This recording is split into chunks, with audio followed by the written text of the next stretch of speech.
A continuación, Noticiero Telesucesos. Clasificación A. Apto para todo público. Un noticiero pensado para usted porque se lo merece. Nos acercamos a la realidad desde diferentes perspectivas. Noticiero Telesucesos. Primera parte del Noticiero Telesucesos con las noticias más importantes del día.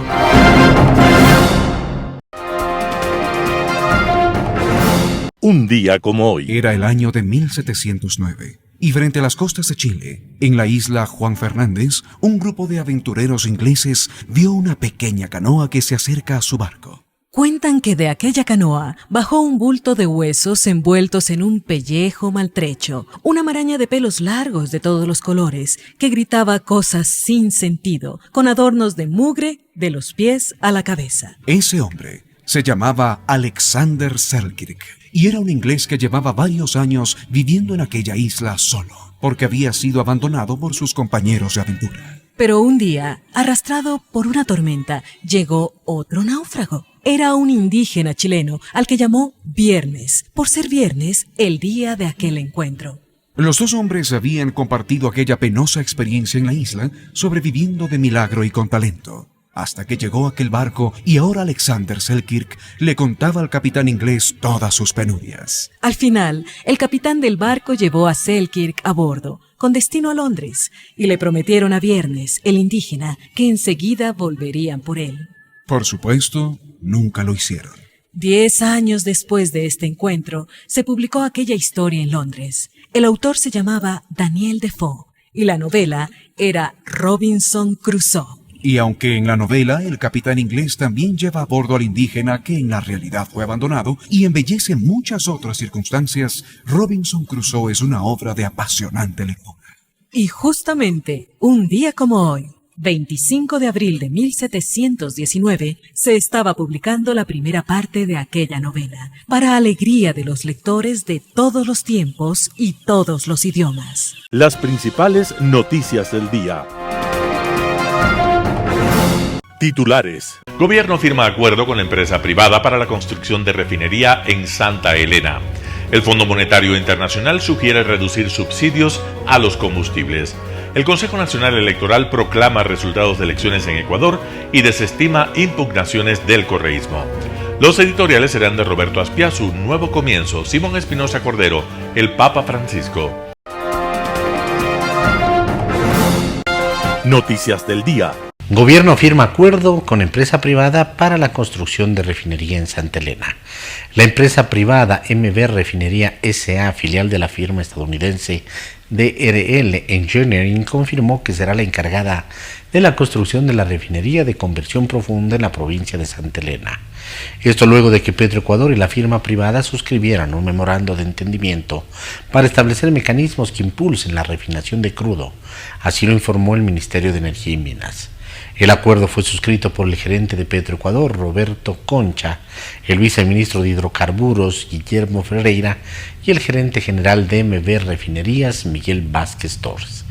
DRL Engineering ya había mostrado interés en el proyecto y tenía avanzadas las conversaciones con el gobierno. La construcción de esta refinería en Santa Elena tendrá una inversión de 3.6 billones y generará más de 5.000 plazas de trabajo durante los próximos 4 años, según indicó el Ministerio de Energía y Minas. Según lo señalado por las autoridades, en una primera etapa la refinería tendrá capacidad de procesamiento de 80.000 barriles diarios y en una segunda etapa se ampliaría hasta los 160.000 barriles. La planta trabajará con una mezcla de crudos Oriente y Napo y producirá gasolina y diésel con categoría Euro 5. Incorporará tecnología de última generación como la coquización retardada, que elimina la producción de fuel oil, y el sistema WSA de Topsoe, capaz de transformar emisiones de óxidos de azufre SOx en ácido sulfúrico, lo que garantizará un enfoque sostenible y ambientalmente responsable.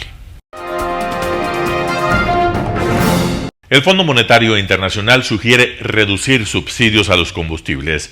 El Fondo Monetario Internacional advierte de un aumento acelerado de la deuda pública en las economías del mundo en medio de la guerra de aranceles que emprendió el pasado 2 de abril de 2025 el presidente de Estados Unidos, Donald Trump. De ahí que en el último informe de Monitor Fiscal, el Fondo Monetario Internacional sugiere a los países implementar medidas para afrontar los riesgos como menor disponibilidad de ingresos, más restricción de préstamos y el aumento de las tasas de interés. Entre las medidas, el Fondo Monetario Internacional recomienda a los países reducir gastos que consideren ineficientes, como los subsidios a los combustibles fósiles, como gasolinas y diésel. Según el informe del FMI presentado este 23 de abril de 2025, el gasto en este tipo de subsidios supera el 1.5% del Producto Interno Bruto en los mercados emergentes y los países de bajos ingresos, y supera incluso el gasto social destinado a los hogares pobres. Ecuador está en el grupo que el Fondo Monetario Internacional cataloga como economías emergentes. Como parte del programa de financiamiento que Ecuador tiene con el Fondo Monetario Internacional, el gobierno de Daniel Noboa tiene el desafío de reducir el déficit de recursos en el presupuesto del Estado en 2025, pero todavía no está claro cómo lo hará. En 2024, el gobierno descartó que presentará una nueva reforma tributaria en 2025 para aumentar los ingresos en el presupuesto. CNE proclama resultados de elecciones en Ecuador y desestima impugnaciones del correísmo. El Consejo Nacional Electoral CNE proclamó los resultados numéricos de las elecciones de presidente y vicepresidente de la República del 13 de abril, luego de negar las reclamaciones a 1.875 actas de escrutinio que hizo la Alianza Electoral Revolución Ciudadana RCI Renovación Total, Reto Lista 533, que auspició la candidatura de Luisa González. El informe jurídico del CNE concluyó que tras la revisión de las actas impugnadas no existen fundamentos jurídicos ni técnicos que justifiquen la apertura de urnas y el recuento de votos, ya que no alterarán el resultado final de la elección. El documento fue aprobado por unanimidad con 4 votos a favor de los consejeros Enrique Pita, Diana Tamaín, José Cabrera y Estela Acero. Una vez revisadas las reclamaciones, el CNE recibió el reporte totalizado al 100% de los resultados de la segunda vuelta de las elecciones generales Ecuador 2025.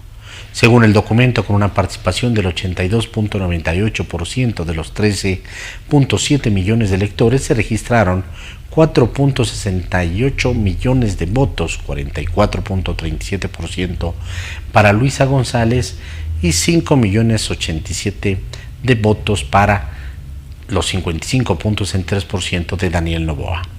La presidenta del CNE, Diana Tamaín, dijo que los ecuatorianos pueden estar tranquilos porque su voto ha sido respetado. No existen reclamaciones pendientes por resolver por parte del Pleno del CNE. De esta manera, se ha dado por concluido el escrutinio nacional y declara clausurada la audiencia pública de las elecciones generales 2025.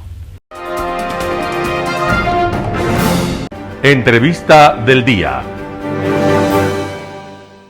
En Radio Sucesos estuvo Patricio Moncayo, sociólogo, el tema del que habló, la situación política del país. Escuchemos lo que dice. Yo creo que la sociedad ecuatoriana está atravesando un momento difícil. Hay esperanzas, expectativas respecto de lo que hará el presidente Noboa.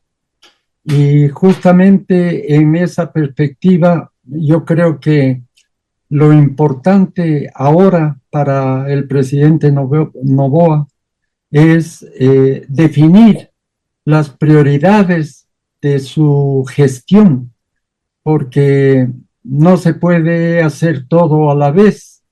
Es necesario seleccionar los problemas que más afectan a la sociedad ecuatoriana y que el gobierno esté en posibilidades de encarar, de enfrentar esos problemas de tal suerte de que la población vaya sintiendo que hay resultados en la gestión del presidente Noboa y que eso consolide, afiance su legitimidad.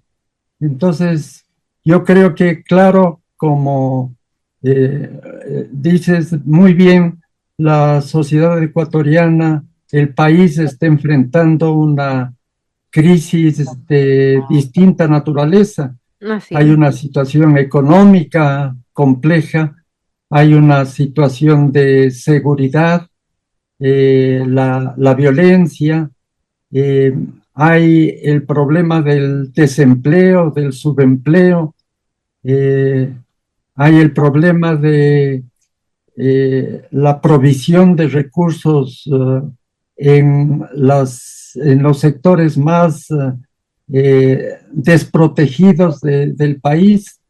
Entonces, realmente la tarea que tiene el presidente Noboa tras su victoria es una tarea muy grande y justamente en ese sentido lo que se necesita es que el presidente consolide un equipo de gobierno altamente eficiente para que se aproveche bien el tiempo, es decir, Claro, ese quizás es el gran reto, ¿no? Porque tiene que tener además un equipo de confianza que sepa que no le va a involucrar en temas de corrupción, que sepa que va a hacer las cosas bien. exacto. El tema de la corrupción, como tú dices, es fundamental porque yo creo que una de las causas de la derrota del correísmo fue precisamente el tema ético.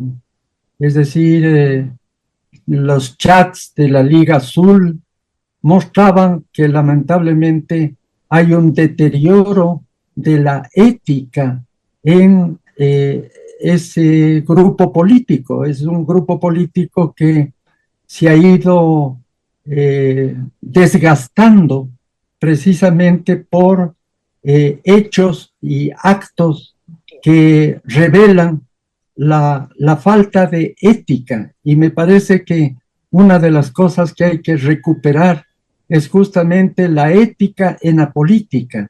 No es solamente el tema ideológico, sino que también es el tema ético, ¿no? Y yo creo que en ese sentido el presidente Noboa tiene el gran desafío de demostrar que en su gobierno no van a haber actos reñidos con la ética. Yo creo que esa me parece que es un aspecto fundamental que debe de preservar y debe vigilar el gobierno. El presidente debe dar una demostración de que es posible ejercer el poder sin mañoserías, sin dar paso a actos de corrupción, de tal suerte de que se establezca un gran contraste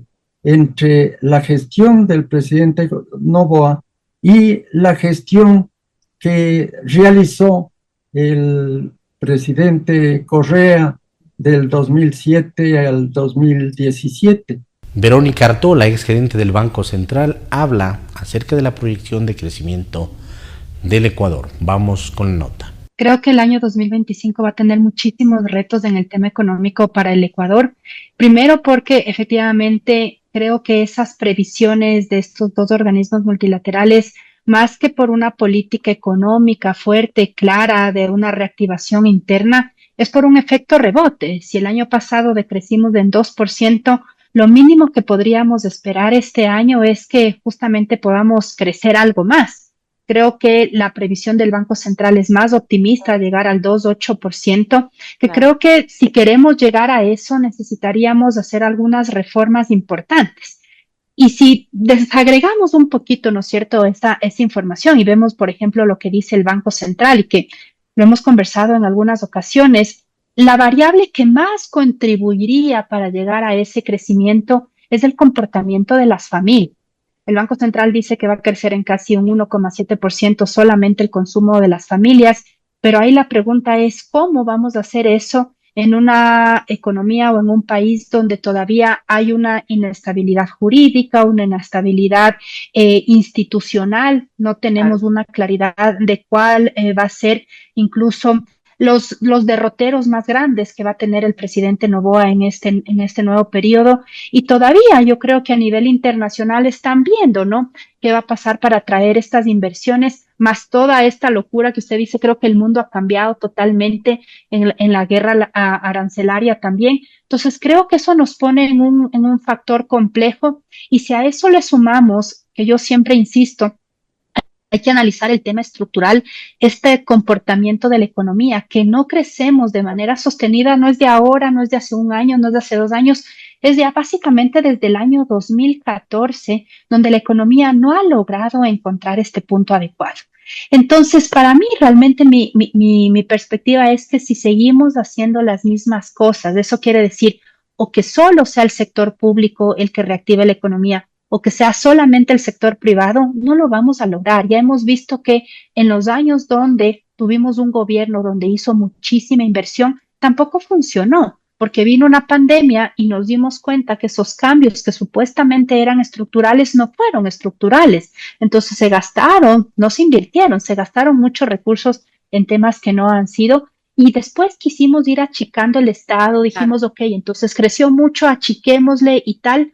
En un momento funcionó, pero seguir con esa receta de seguir achicando para que sea solamente el sector privado el que actúe, creo que también es complicado. Entonces, ese punto medio es fácil decirlo, desde fuera es complicado encontrarlo, pero a mí sí me dicen qué se podría hacer y qué prioridades debería dar el presidente Noboa. Yo creo que el primer paso lo tiene que dar el sector público, tiene que hacer, ¿no es cierto?, una revisión de sus gastos, ver realmente en qué se puede ir mejorando el Estado. Exactamente, sin que esa optimización signifique reducir la capacidad del Estado, porque eso ya hemos visto que no funciona. Entonces, una vez que algo pueda el Estado poner de parte, creo que ahí es donde la empresa privada tiene que entrar y darle con muchísima fuerza en estos próximos 4 años el tema de alianzas público-privadas. Yo no creo que el Estado ya tiene la suficiente cantidad de dinero como para hacer inversiones grandes, pero el sector privado sí, pero yo no voy a invertir en un país donde no tengo seguridad jurídica ni institucional. Entonces, creo que esos elementos son los claves que el próximo gobierno, bueno, el mismo gobierno, pero que en estos nuevos 4 años ya tendrá que enfrentar para que la economía en el 2025 logre estabilizarse. Yo no creo que crecer mucho más, y el 2026 realmente sea el año en que la economía pueda ya repuntar un poquito más.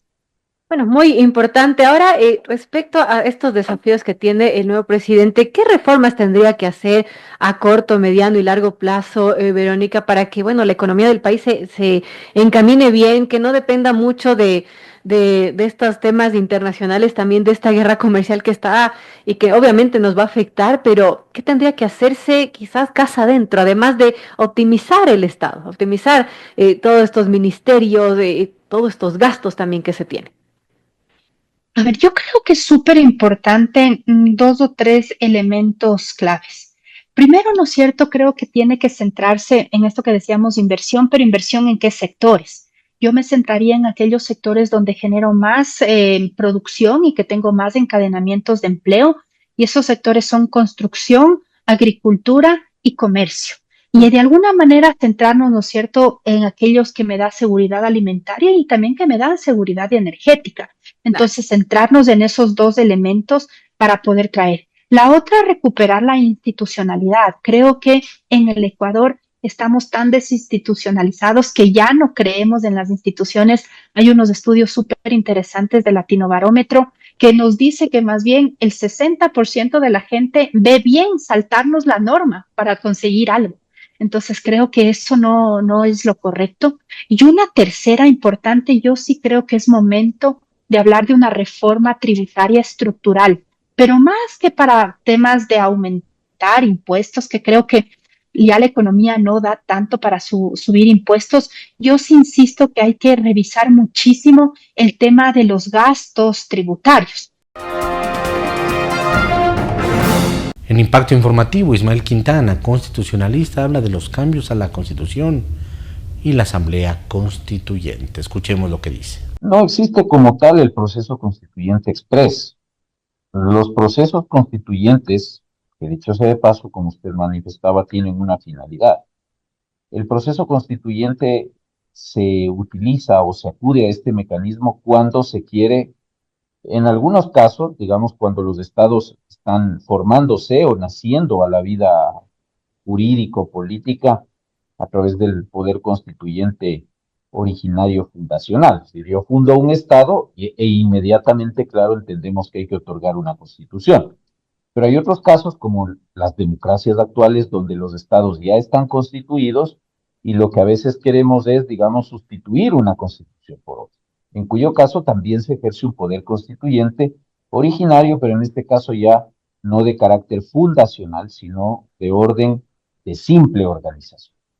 El presidente Noboa ha, digamos, mencionado esta segunda posibilidad de un poder constituyente, es decir, que, digamos, dejemos sin efecto la constitución que ahora rige, que está vigente desde 2008, y, digamos, nos otorguemos como nación un nuevo texto constitucional. Esa es la finalidad de un proceso constituyente. Ahora, si es que se acude a este mecanismo de manera seria, de manera responsable, el proceso constituyente no es soplar y hacer botellas, ni por esa razón entonces podemos concluir que es tan sencillo como algunos creen. En Ecuador, el artículo 444 de nuestra Constitución establece una serie de normas preconstituyentes, llamémoslas así, que reglan o que norman el procedimiento que hay que seguir para efectos de que los ciudadanos podamos decidir si queremos o no una nueva Constitución. Y todo parte porque el presidente, que sería en este caso el proponente, entregue a la Corte Constitucional para efectos de que la Corte haga un control preventivo de constitucionalidad de al menos 3 documentos o instrumentos. El presidente tiene que presentar a la Corte una petición a través de la cual fundamente ante la Corte las razones por las cuales, a juicio del jefe del Estado, el mecanismo de la Asamblea Constituyente es mucho más idóneo para cristalizar los cambios que él pretendería hacer que los procedimientos de modificación constitucional, como el caso de la enmienda o de la reforma parcial. Es decir, este es un primer instrumento jurídico a través del cual el presidente le tiene que, voy a ser muy coloquial, vender la idea de la constituyente a la Corte Constitucional, porque esa es la puerta de entrada de este proceso, lamentablemente. Tiene que presentar también un proyecto de convocatoria a consulta popular plebiscitaria con sus considerandos de introductorio, su pregunta y, de ser el caso, los anexos correspondientes. Y finalmente la Corte también hace un control del instrumento más importante, que es el estatuto electoral y de funcionamiento, de la que se denominaría una asamblea constituyente, donde el presidente tendrá que establecer las reglas de juego, ¿no? Cuánto tiempo va a funcionar la constituyente, cuántos miembros la van a integrar, qué mecanismo vamos a utilizar para elegir o seleccionar a los representantes ante la Asamblea Constituyente, cuáles van a ser los alcances de las atribuciones de esta Asamblea Constituyente, que debiera limitarse sencillamente a la redacción de un nuevo proyecto de constitución. Seamos positivos y digamos que la Corte ahora no se porta quisquillosa como se ha portado en todos los casos en los cuales se han presentado propuestas de Asamblea Constituyente. Y digamos entonces que da un dictamen favorable y dice, ok, presidente, inicie el procedimiento. ¿Cuánto tiempo tenemos que hacer para emitir ese dictamen? Más o menos un mes y medio, es lo que la Corte tendría para pronunciarse, si lo hace rápido y dentro de los tiempos que la ley le da. Con ese dictamen favorable, entonces tenemos que organizar un proceso electoral, que es la primera etapa de este proceso constituyente. Un plebiscito en el cual nosotros seremos convocados a las urnas para que le digamos al presidente si estamos o no de acuerdo con ir a un proceso constituyente. Tenemos el día de hoy la presencia de José Manosalvas. Él es artista visual, diseñador gráfico y director creativo. Es un narrador visual que explora su relación entre el amor y la muerte a través de libros de artista, dibujo y escritura. Su obra se nutre del psicoanálisis, la mitología y la música, creando experiencias que buscan consuelo y reflexión en el espectador. José, bienvenido. Vamos a hablar también sobre esto, el peregrino, un viaje del alma, una experiencia teatral inmersiva, pongan atención con esos términos, porque además eso después nos va a ir explicando, porque no necesariamente es una obra de teatro como comúnmente la conocemos, sino que es una experiencia teatral inmersiva que fusiona arte, misticismo y exploración interior, y esto se va a realizar en la capilla del Museo de la Ciudad. Bienvenido, José, ¿cómo está? Muchas gracias, David, buenos días, gracias por darme la oportunidad de este espacio. Pues qué bonita descripción que acabas de decir de mi trabajo. Así es, a ver, vengo a presentar El Peregrino, que, como dices tú, es una obra de teatro inmersivo que contiene una exposición. Una exposición pictórica de dibujos. Es decir, no es lo típico que vamos a un teatro, se presenta una obra que dura un determinado tiempo, están los actores, todo eso, sino que tiene algo más.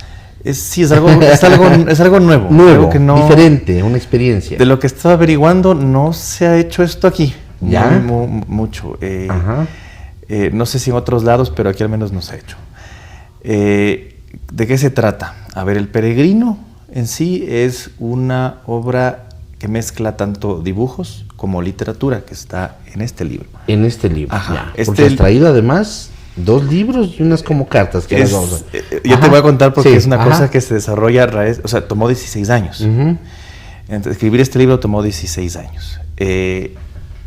Claro, en esos 16 años se desarrolló un universo que finalmente luego engendró de alguna manera orgánica este oráculo. No sé si tú estás familiarizado con estas palabras, pero la obra tiene un carácter simbólico y progresivo.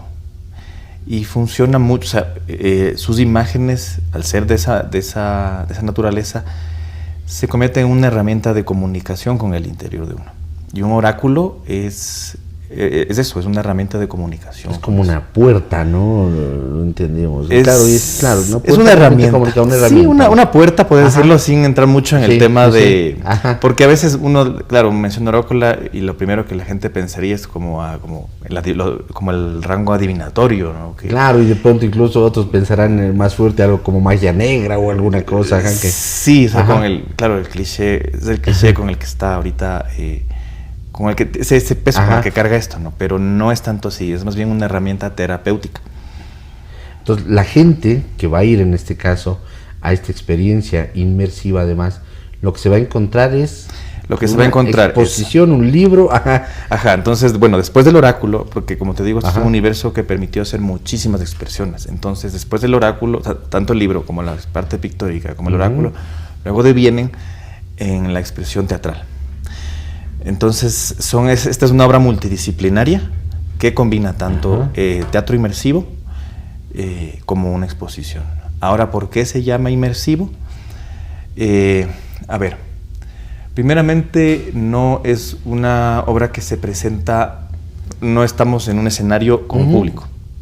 El escenario es el lugar y el público está dentro del escenario. Hay una parte en el libro. El personaje entra en un templo. ¿Terminamos siendo actores?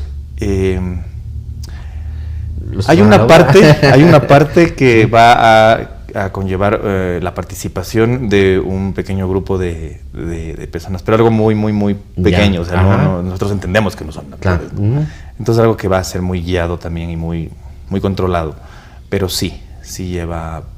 tiene un poco la estructura, nos inspiramos un poco para crear esto en la estructura del teatro griego.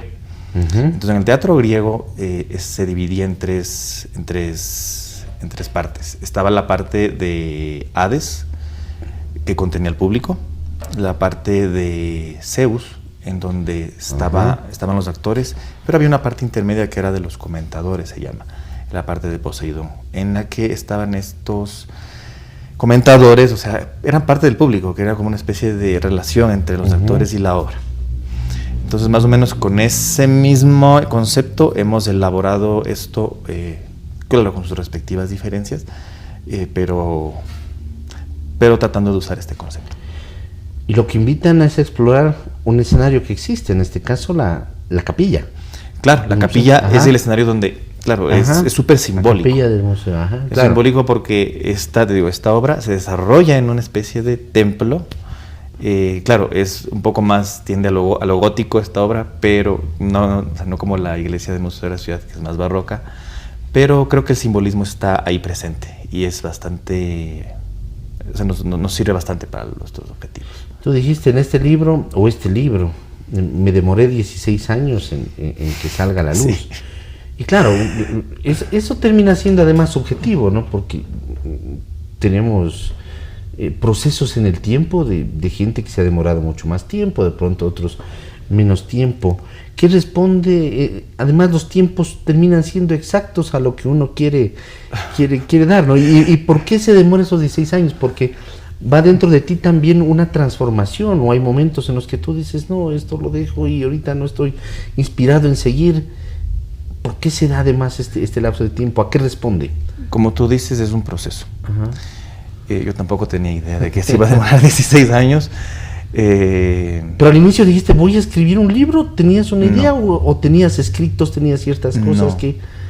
No, a ver, bueno, hay varias aristas para las cuales responder esa pregunta. Todo se basa, o sea, el punto de inspiración corresponde a un sueño que tuve. ¿Ya?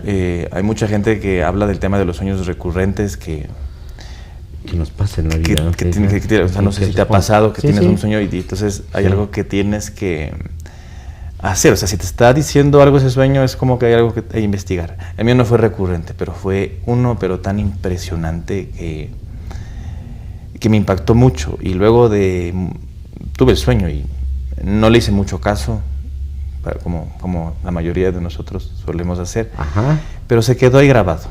Y una serie de eventos luego fueron una catarsis emocional para que yo analice esas emociones y me dejó el sueño y digo, necesito hacer esto. Para entonces yo me había graduado ya de la universidad y mi proyecto final fue un cómic.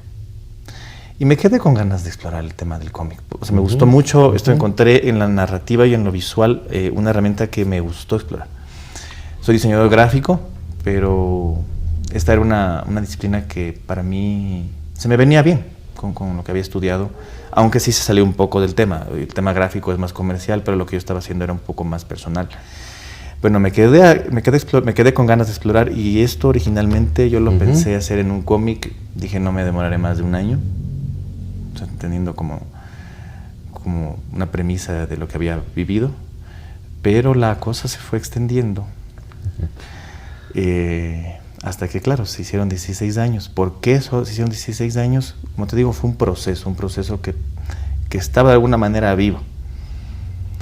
Y o sea, primero fue escribirlo, un poco bocetear, como dices tú, unos cuadernos, llenar cuadernos y cuadernos de escritos de cosas que salían. Claro. Y luego del escrito, digo, bueno, ahora a hacer las imágenes. Pero no fue tan fácil. En la búsqueda de las imágenes tú tienes unas posibilidades infinitas. Cómo se van a ver, qué vas a contar, qué elementos vas a hacer. Y la exploración de esas imágenes conllevó una aventura en la que fueron 16 años de exploración. Un panorama de noticias para su estatura intelectual.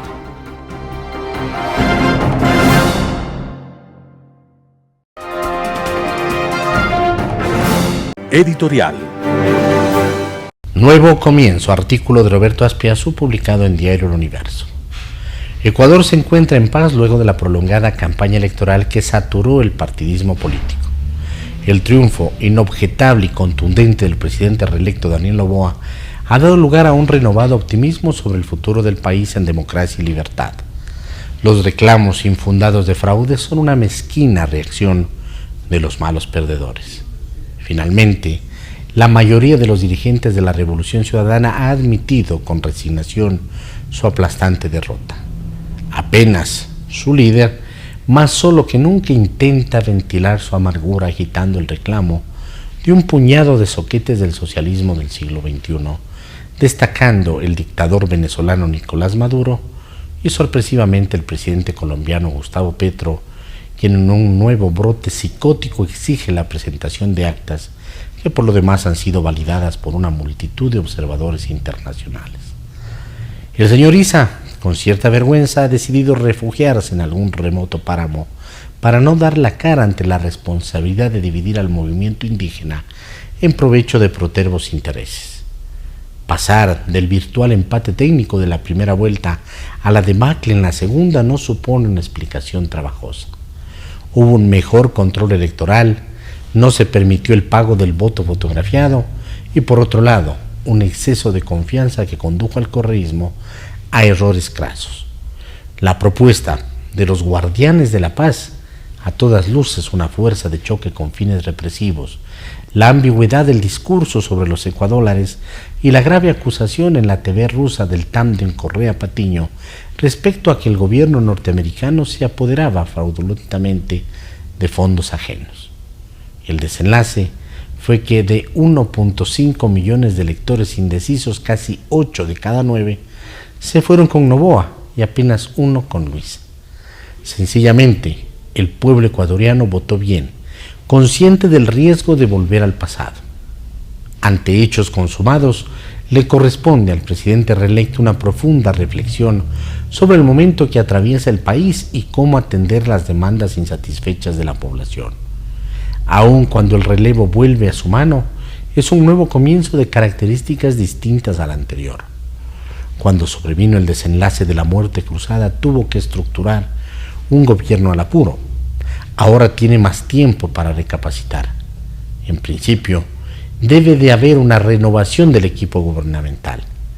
Nadie mejor que él conoce de sus fortalezas y debilidades.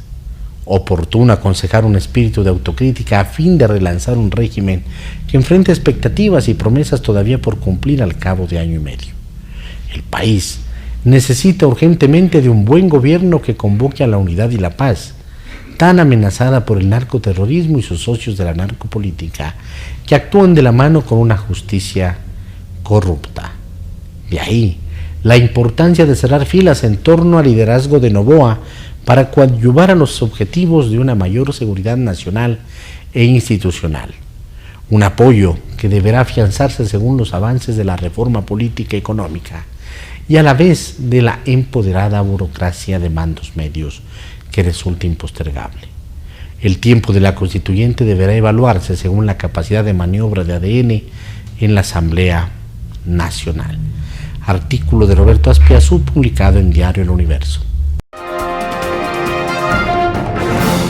El Papa Francisco, Simón Espinosa Cordero, nació en el barrio La Flor de Buenos Aires el 17 de diciembre de 1936.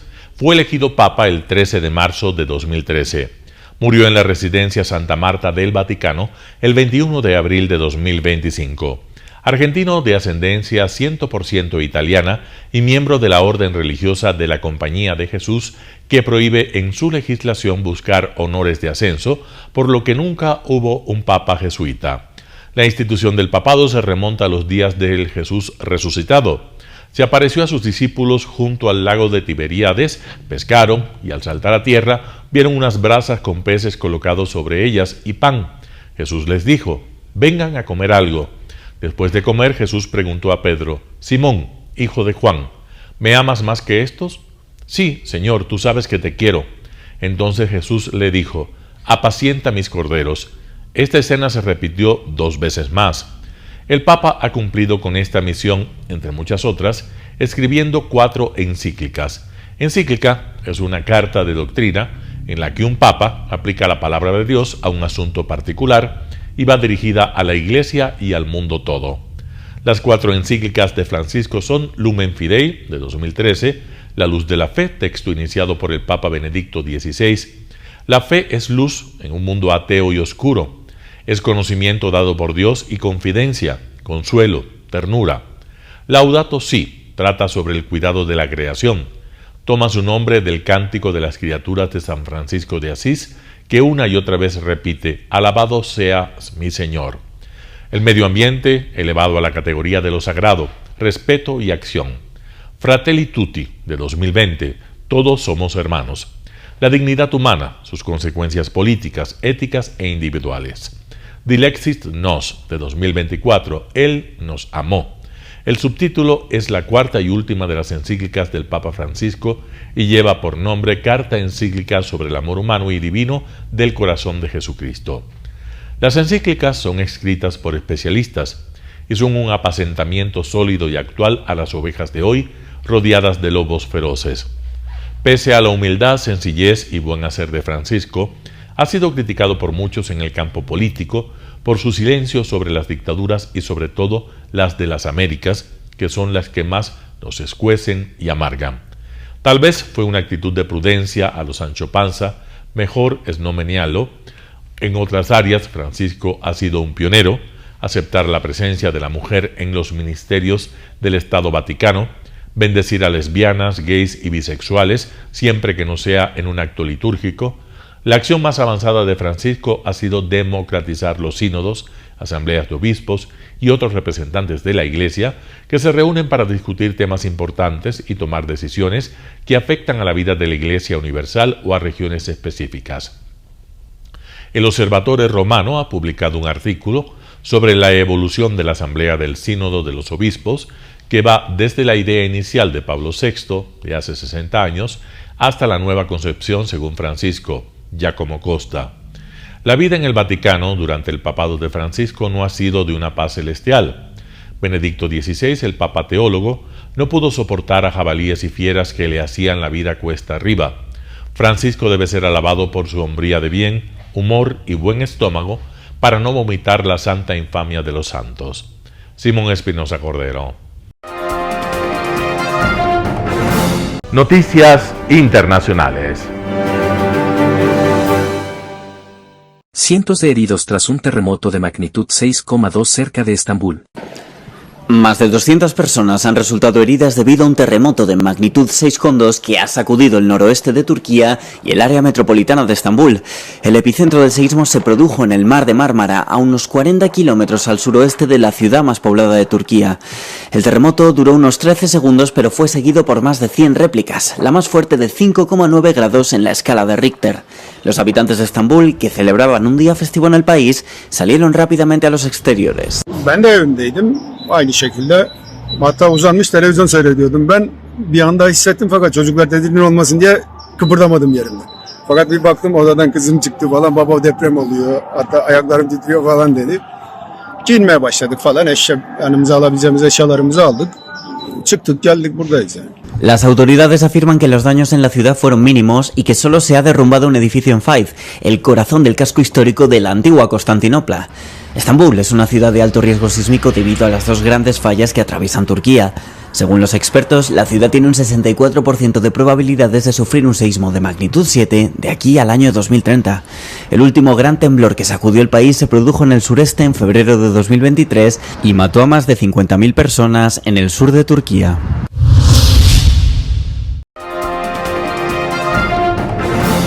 Zelensky se defiende después de que Trump dijera que está alargando la guerra al no ceder territorio.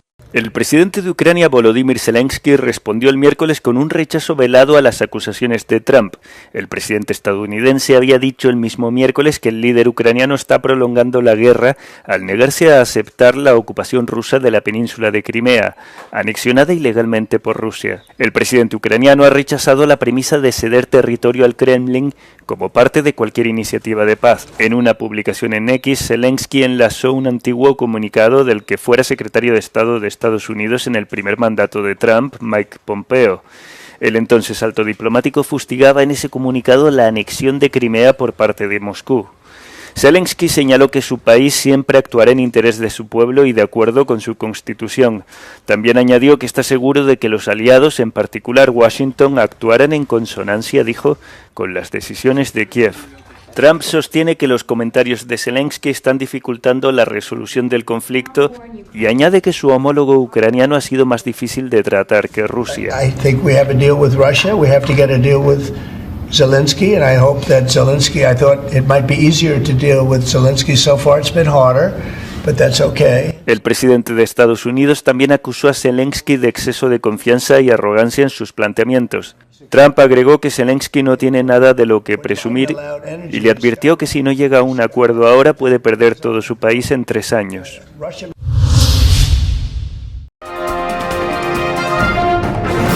El presidente Duda dice que Ucrania tendrá que hacer algunas concesiones en las negociaciones de paz. El presidente polaco Andrzej Duda cree que Ucrania tendrá que llegar a un compromiso para poner fin a la guerra. En una entrevista exclusiva con Euronews subrayó que no hay nadie, aparte de Donald Trump, que pueda detener a Rusia. Y es que Estados Unidos ha instado a Ucrania a aceptar un acuerdo de paz que permita a Rusia conservar parte de sus conquistas territoriales. Sin embargo, Duda subraya que ambas partes tendrán que hacer concesiones para lograr la paz. To musi być kompromis. To znaczy de facto ten pokój powinien w moim osobistym zdaniem sprowadzać się do tego, że żadna ze stron nie będzie mogła mówić, że wygrała tą wojnę. Bo każda ze stron w jakimś sensie będzie musiała ustąpić. No Ukraina też w jakimś sensie będzie musiała ustąpić, bo tak prawdopodobnie się to stanie. W jakim zakresie? Mnie jest trudno na tym etapie odpowiedzieć. No dzięki. Tutaj koło pana.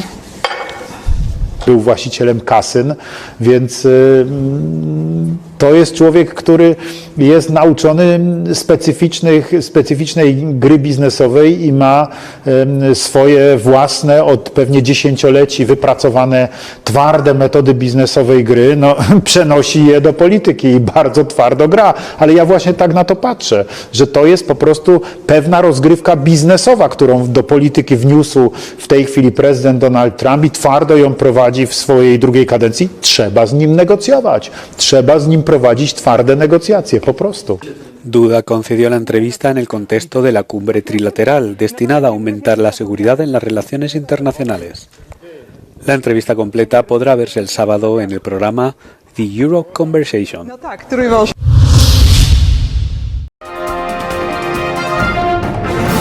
El expresidente de Corea del Sur Moon Jae-in es imputado por presunto soborno. El expresidente surcoreano Moon Jae-in fue imputado este jueves por cargos de soborno al ser acusado de facilitar durante su mandato un puesto a su entonces yerno en la aerolínea de bajo coste Thai Easterjet. La fiscalía sostiene que Moon recibió sobornos por valor de unos 133.000 euros del fundador de la aerolínea Lee Sang-yik. Este supuestamente habría proporcionado salarios, vivienda y otros apoyos financieros al exyerno de Moon entre 2018 y 2020. Lee, antiguo socio de campaña de Moon, también fue acusado de soborno y abuso de confianza. El entonces yerno del expresidente habría sido contratado en la compañía aérea de Lee, con sede en Tailandia, en un puesto de nivel directivo a pesar de no tener experiencia en aviación y solo habría desempeñado tareas menores mientras afirmaba trabajar a distancia desde Corea del Sur, según las alegaciones. Más tarde, Lee fue designado para dirigir una agencia financiada por el Estado y propuesto para el Parlamento por el partido de Moon, aunque los fiscales dicen que no encontraron pruebas directas de que Moon facilitara estas funciones.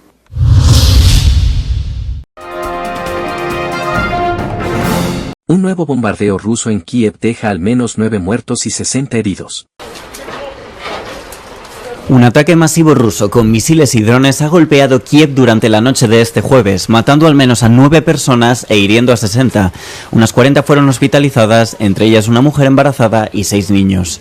Los equipos de rescate siguen buscando a gente atrapada entre los escombros mientras se intentan apagar los incendios generados por todo el área metropolitana. El Ministerio de Defensa ruso no ha hecho comentarios sobre este último ataque.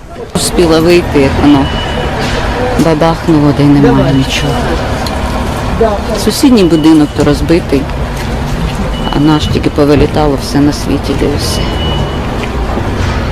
А так я нічого не бачила, де все страшно.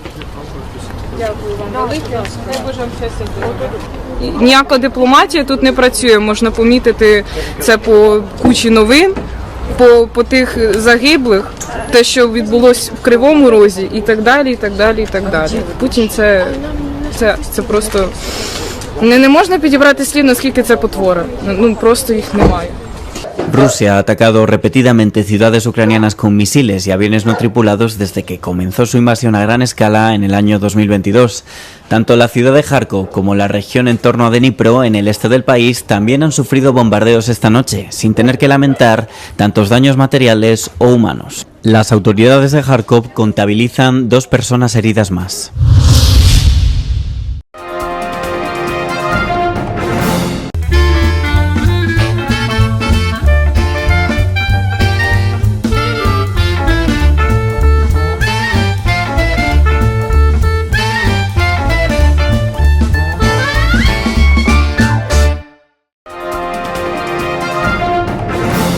Telesucesos Sports. Deportes, deportes, deportes. Todas las tardes, 4 horas de lunes a miércoles, de 14 a 17 horas. Los jueves y viernes, 6 horas, de 12 a 20 horas. Desde Arena Telesucesos. Transmisiones en vivo, siempre Ecuavoley. Y luego, deportes para recordar. Todas las tardes, deportes en Telesucesos Sports. Bajo la dirección del arquitecto David López. La visión objetiva de quien vive el deporte. Sucesos deportivos, visión de un equipo de opinión joven de comunicadores. Telesucesos, llegamos con nuestra señal a los sectores populares de nuestra ciudad. Quienes no tienen televisión por suscripción atenderán nuestra señal sin costo en Canal 29 UHF Telesucesos. Siempre ecuatorianos, resaltamos nuestra identidad. El básquet, esgrima, tenis de mesa, taekwondo, box y muchos deportes más en Telesucesos Sport, sin costo desde la comodidad de su hogar en Telesucesos Canal 29. Arena Telesucesos es una importante y funcional edificación cubierta dispuesta para la práctica y desarrollo de eventos del Ecuavoley. Si deseas asistir a los encuentros en vivo de Ecuavoley, comunícate con nosotros a los números de teléfono 2021-224 o al 0989-973-725. Ven con tu familia y amigos a vivir la emoción del Ecuavoley. Emoción sin límites los días jueves y viernes desde la comodidad de su hogar. Resaltamos nuestra identidad como ecuatorianos iniciando transmisiones en Telesucesos del Ecuavoley, que representa, luego del fútbol, el deporte más popular de nuestro país y el que practican los ecuatorianos residentes en muchos países del mundo. Nuestra señal será transmitida en directo por televisión abierta en la ciudad de Quito y a través de las redes sociales a todo el país, así que llegará a Estados Unidos, España e Italia, creando a través del Ecuavoley un nexo fraterno entre ecuatorianos y entre los inmigrantes de nuestro país. Anuncie en Telesucesos Sport y llegue con nosotros a lo más importante del deporte popular. Telesucesos, con sus transmisiones, jerarquizará esta práctica deportiva, convocando importantes competencias de Ecuavoley dentro y fuera del Ecuador. Llegando con deportes no atendidos por los medios de comunicación que han concentrado su acción en el fútbol.